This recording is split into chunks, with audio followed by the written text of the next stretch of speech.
পোনপ্ৰথমে মই আপোনালোকক ইয়াত অহাৰ কাৰণে ধন্যবাদ দিছোঁ। হয়, আমাৰ অমৃত বৃক্ষ আন্দোলন 2024 যিটো আমাৰ গভৰ্ণমেণ্টৰ ডিপাৰ্টমেণ্টেলি যিটো অৰ্ডাৰ, সেই ওদালগুৰি ডিষ্ট্ৰিক্টত আমি 12 লাখ আছে।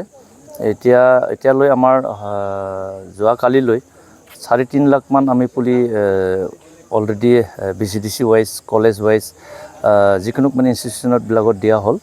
এতিয়া আপোনালোকে দেখাই পাইছে, আজিও বৰষুণ দিয়াৰ কাৰণে অকণমান মানে আজি অকণমান দেৰি হৈছে, তথাপিও ৰানিং চলি আছে।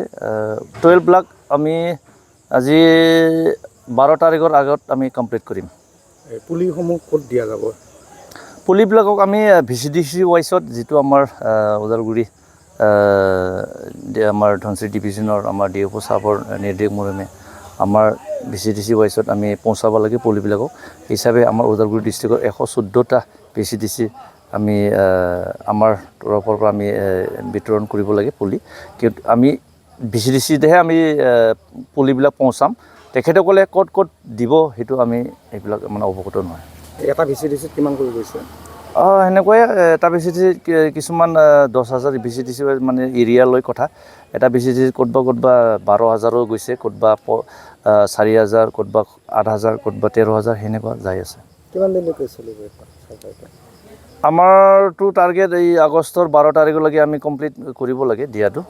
আজিৰ পৰা নহয়, আমি আজি 2-3 দিনমান আগৰ পৰাই কিছুমান কলেজ স্কুলবিলাকত আমি দি থৈ আহিছোঁ, যেনেকুৱা SSB আৰু চাহ বাগান, সেইবিলাকত আমি পুলি দিয়া হৈছে।